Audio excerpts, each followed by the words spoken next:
वास्तव में आज मेरे लिए भी बहुत ही पुण्य का दिन है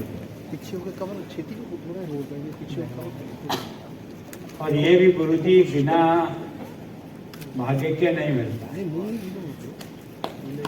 क्योंकि अच्छे काम में आकर हाथ बटाना ये भी कोई अपने अपने पूर्व जन्म के कर्मों का फल होता है कि उसके कारण से ये पुण्य मुझे भी प्राप्त हुआ। वास्तव में सारा श्रेय तो पूज्य आचार्य श्री आपको जाता है कि आपने मेरा पहला परिचय भी आपने ही मेरा कराया था और तब से लेकर के आपका यह आग्रह था कि कभी करमजीत जी के कार्यक्रम में आपको आना है। मैंने उस समय सर स्वीकार दी कि सेवा के काम में अगर कर नहीं सके तो हाथ लगाने से ही पुण्य मिलता, करना हरेक के भाग्य में नहीं लिखा। ऐसा तो सबके पास होता है, कम होता है या ज्यादा होता है, पर कुछ का स्वभाव होता है। कोई ठंडा पानी पिलाने का काम करता है गर्मी के दिनों में सड़क के किनारे बैठ के, कोई भी सेवा के भाव से ही करता है। तो वास्तव में ये सेवा सद्भावना सम्मेलन में गुरुजी आपके आदेश से यहाँ आना हुआ तो मन को यहाँ आके बहुत प्रसन्नता हुई कि इतना दूर भी एक छोटे से गांव में एक व्यक्ति ने जन्म लिया और इसी धरती के लोगों ने उसको पाला पोसा बड़ा किया, संस्कार दिए। और वो जब कभी बाहर जाकर के अधिक योग्य बनकर ज्यादा पैसा कमाता है और उसके बाद भी अपनी कर्मभूमि और जन्मभूमि को मिलान करके रखता है और जन्मभूमि का महत्व नहीं भूलता है, यही सबसे बड़ी देन है करमवीर जी की।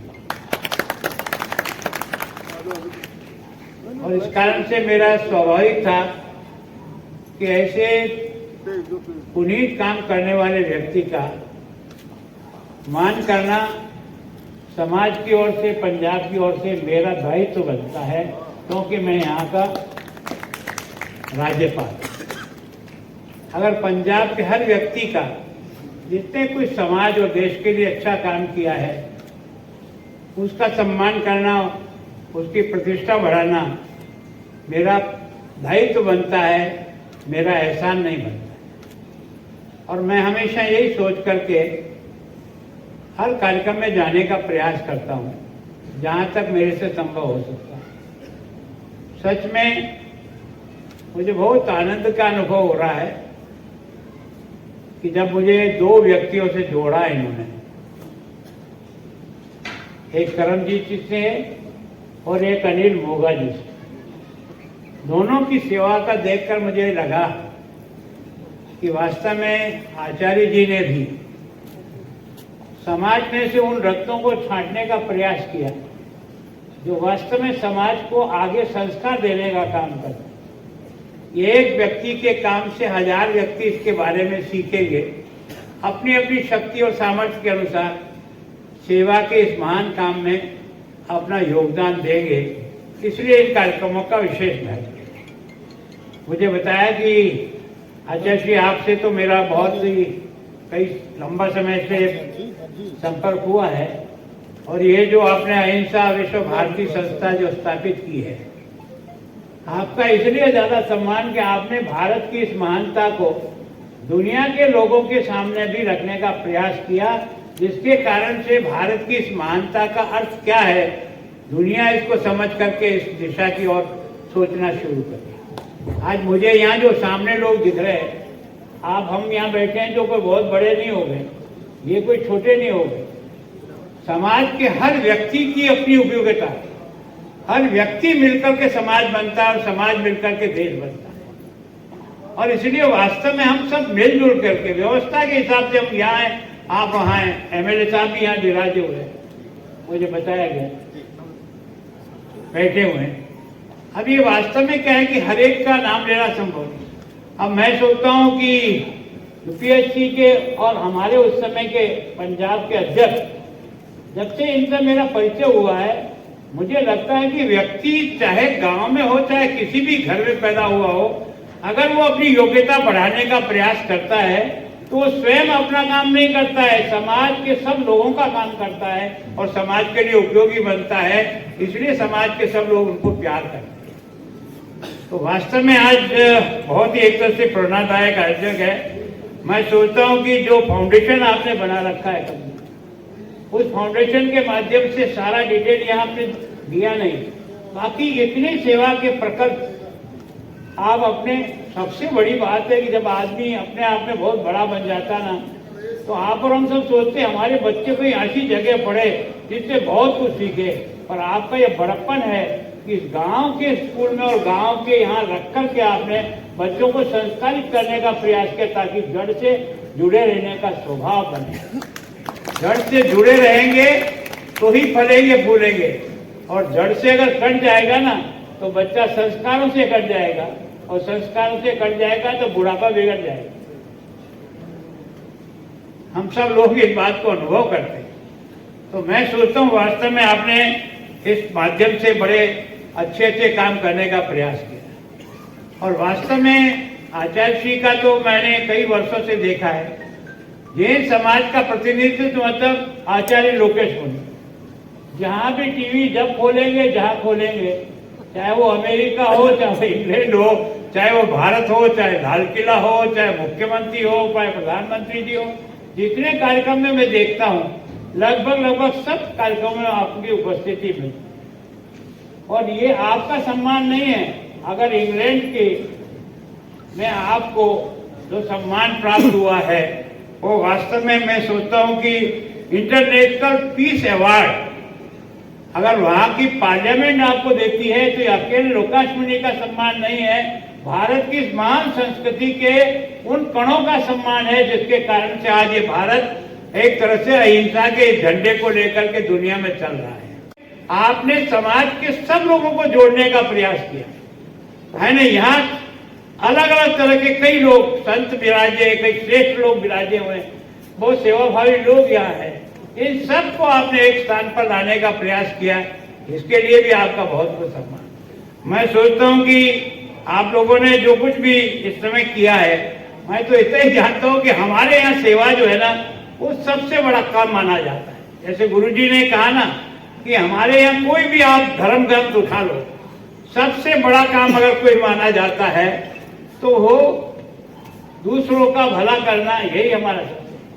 जैसे आपने उदाहरण दिया ना भगवान कृष्ण ने, और क्या भगवान कृष्ण के भी अगर कोई शब्द है तो यही है, परहित सरस धर्म नहीं भाई। दूसरों की मदद करने से बड़ा दुनिया में कोई धर्म नहीं।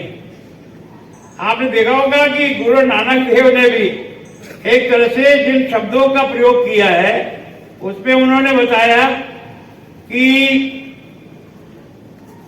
एक तरह से वो मानते खूब कमाओ, मेहनत करके जो कमाओ वो वापस जनता के बीच में बांट दो, और सत्संग करो, धर्म के संग में रहने की कोशिश करो। उन्होंने 3 शब्दों में दुनिया को अंदर अर्थ समझा दिया कि ये जो पवन है, ये पवन ही क्या है, आप लोग बताएं। उन्होंने पवन की तुलना किससे? ईश्वर से।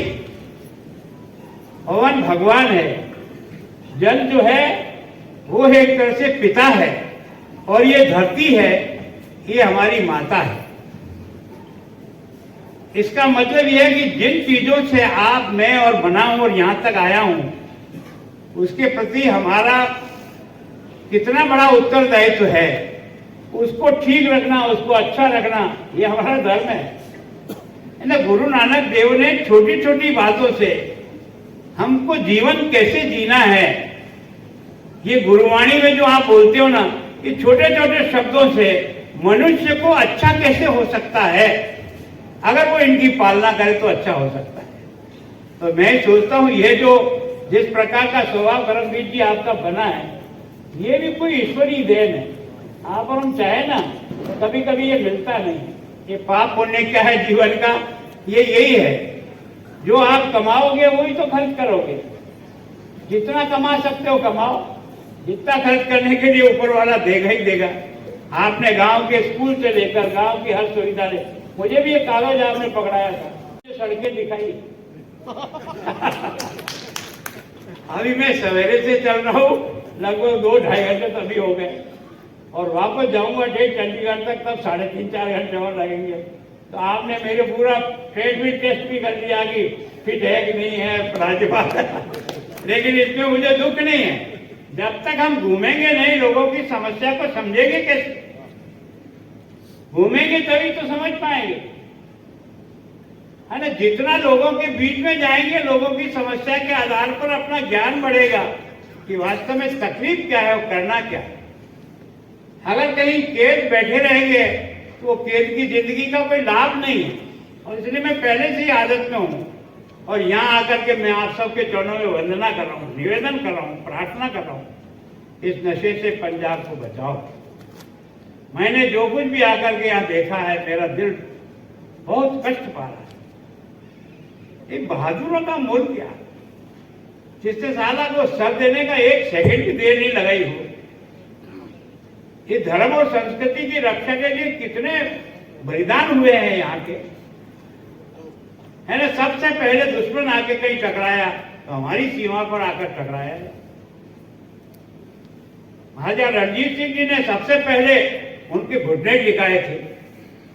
तो ये बहादुरों का मुल्क गया, है ना। गुरुओं की परंपरा ने, अभी आपका 300-350 वर्ष जा रहे हैं।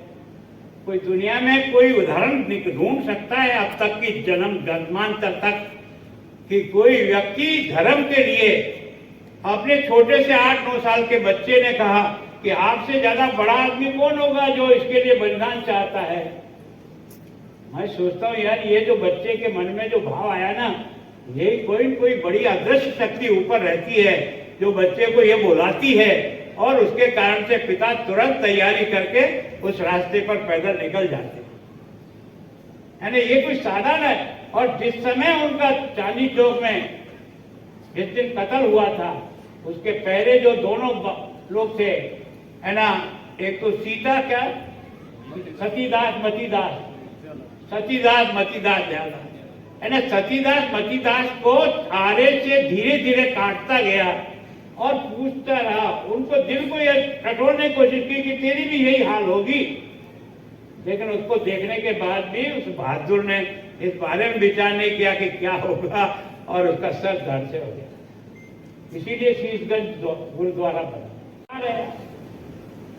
ये कोई सामान्य घटना नहीं है, कोई तो भी बड़ी अदृश्य शक्ति पीछे से मदद करती है सफलता के लिए, और ऐसा इतिहास बना देती है। गुरु गोविंद सिंह ने अपने चारों बच्चों को जिस तरह से देश धर्म पर न्यौछावर किया, कोई दुनिया में दूसरा उदाहरण नहीं मिलेगा।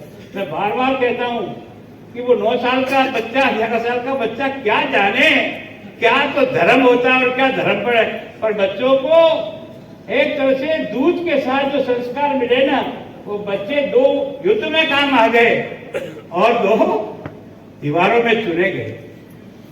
आपने बहुत बलिदान देखे होंगे यार, सर एक झटके में कट जाए कोई तकलीफ नहीं होती, लेकिन एक एक ईंट के साथ उसका मौत सामने आती है तो बच्चे तो हिल जाते, देखने वाले का पसीना और आंखों में से झरते हैं जब कभी उस स्थान को और उस दृश्य को देखते हैं।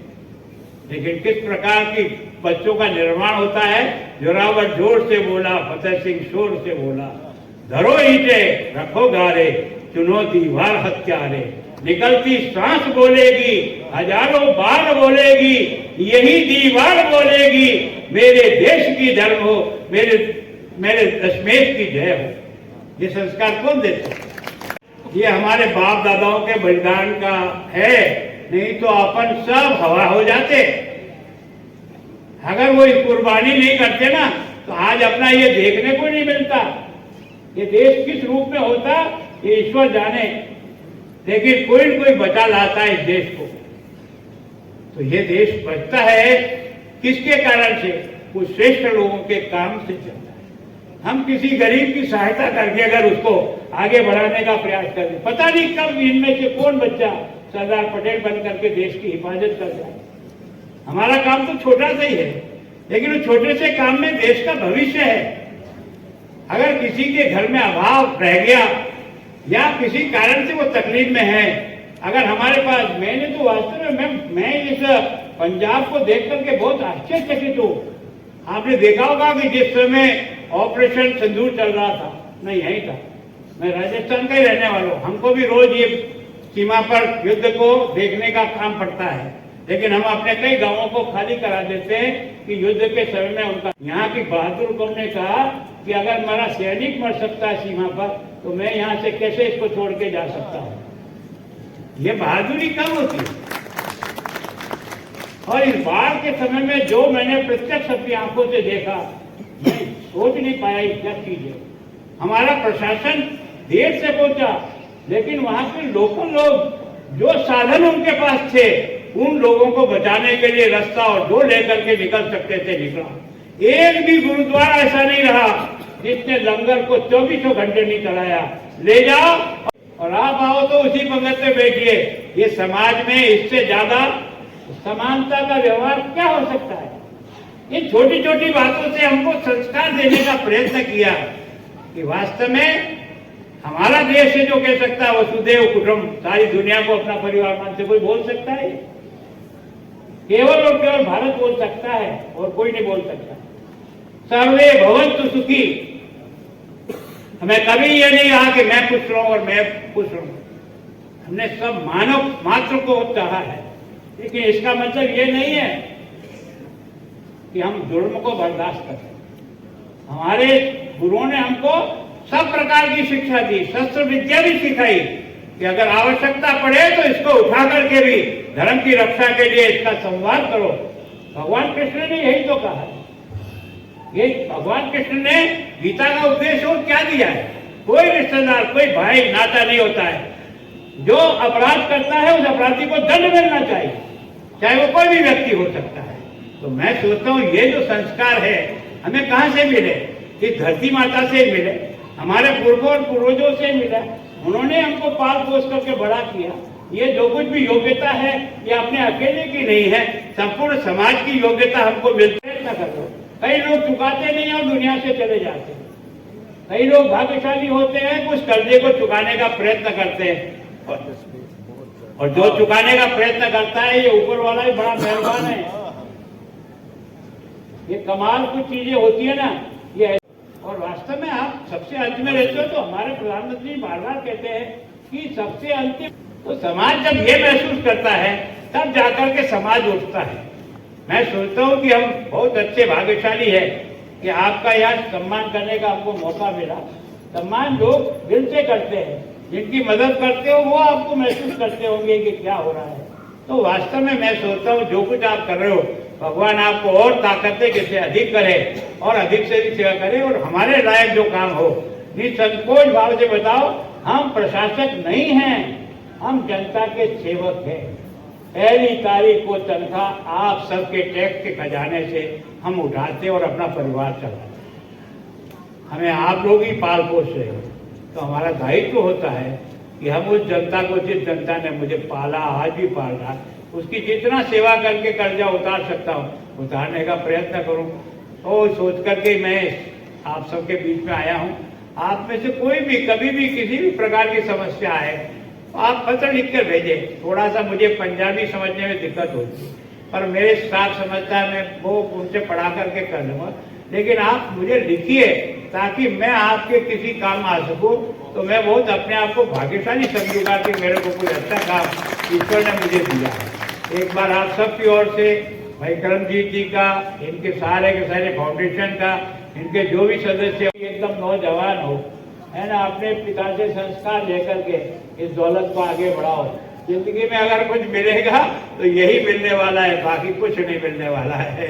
यही चीजें दुनिया को याद रहने वाली है। और आप यहाँ अगर कुछ चीज समाज को दे जाओगे, ये समाज की याददाश्त बनेगी। आप सबका बहुत बहुत धन्यवाद।